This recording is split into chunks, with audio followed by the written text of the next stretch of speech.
Akkam jirtan kabajamtoota fi jaalatamtoota maatiiwwan chaanaalii Birraa Inspire. Afoonaa lillahi. Duraan dursee baga jala bultii ji'a kabajamaa ji'a Ramadaanaatiin isin gahe. Akkuma beekamu yeroo baatiin Ramadaanaa geesse namni hundi dhiifama wal gaafata. Ha walitti balleesse, qaamtuu walitti dalage, qaamtuu walitti yaade. Akkasuma hawwaan hamaadhaan maqaa walii kaasee fi hawwal arrabsee hundi yeroo itti dhiifama wal gaafatanii fi dhiifama waliif gonadhiidha. Egaa har'aan tana waa'ee dhiifamaa kanaan wal qabatee faayidaa dhiifama namaaf godhuun qaburraa dubbanna. Hanga dhumatti yoo nafaana turte waan hedduu si fayyadu baradda. Kanneen haaraa taatan subscribe godhaatii maatiiwwan keenyatti dabalama. Kanneen viidiyoo kana daawwachaa jirtan hundi ammoo like godhuudhaan eegala.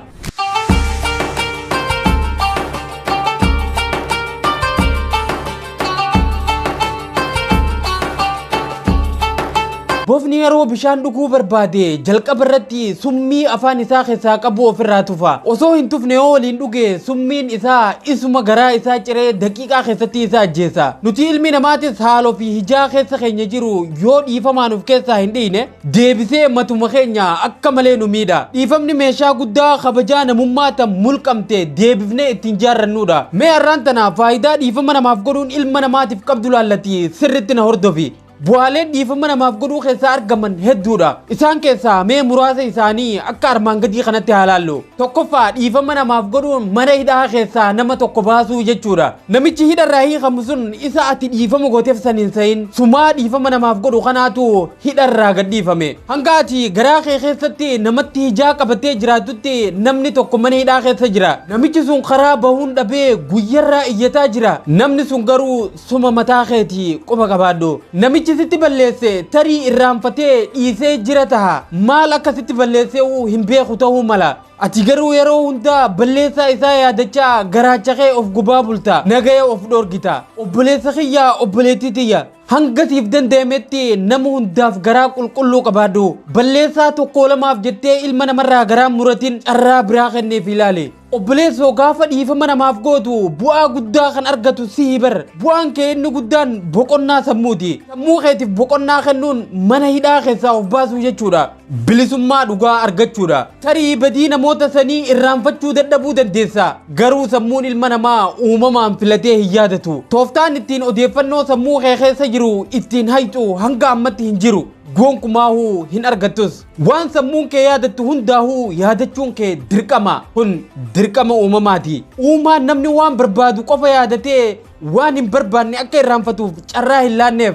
Badii nama tokko irraanfachuu yoo dadhabde rakkoo hin qabu. Yeroo san yaadattu hunda garuu miira sitti dhagahamu to'achuu ni dandeessa. Lammaffaan dhiifama namootaaf godhuun dhukkuboota hedduurraa si eega.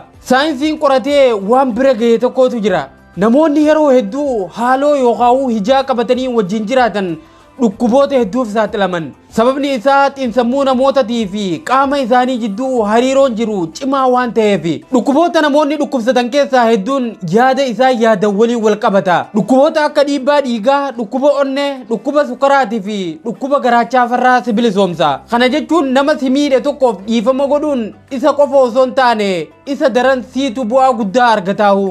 Qorannoon saayinsii dhugaa kana deddeebi'ee mirkaneessee jira. Namoonni hijaa yookaan haaloo of keessatti kuufatan miira yakkamtummaa keessa jiraatanii fi dhiifama godhuuf fedhii hin qabne carraan dhibee adda addaatiif saaxilamuu isaanii daran guddaadha.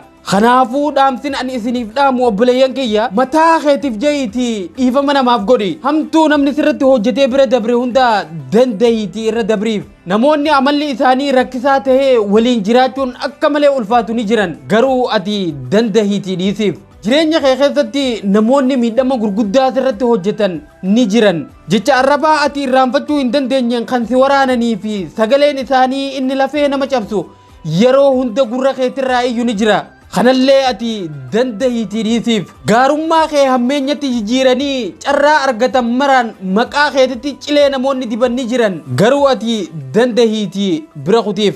ilmi namaa bineensa bar bineensa haala mijataa eeggatee harka irraa nyaate deebi'ee nyaatu miidhama namoonni sirratti hojjetan yoo danda'ame guutumaan guututti irraanfadhu caba isaan si cabsanii miira kee miidhe san hanga dandeessatti irraanfadhu sadaffaan dhiifama namaaf godhuun yeroo kee isa gara fuulduraa sirritti si bareecha wanni sirritti yaadachuu qabdu obboleettii tiyya dhiifama namootaaf godhuu diduun yeroo kee kan dabre hin jijjiiru bar miidhamni kee kan kanaan dura yaadannoo fi godaannisa sammuu ta'eetii si keessatti hafa uumaan dandeettii waan dabre sirreessuu nuuf hin laanne jaalannus jibbinus waan kaleessa hojjenne irra deebinee bakka duraanitti deebisuu gonkumaa hin dandeenyu wanni itti daballuu fi irraa irrifnus gonkumaa hin jiraatu waan dabre hunda gaariitti jijjiiruuf garuu dhiifama godhuu yeroo kee isa kan fuulduraa siif bareecha hariiroo ati nama si miidhe saniin waliin qabdu akka gaariitti siif jijjiira miira nama miidhuu danda'an kanneen akka haaloo qabachuu lola aara fi gammachuu dhabuu faadharraa si oolcha akkasuma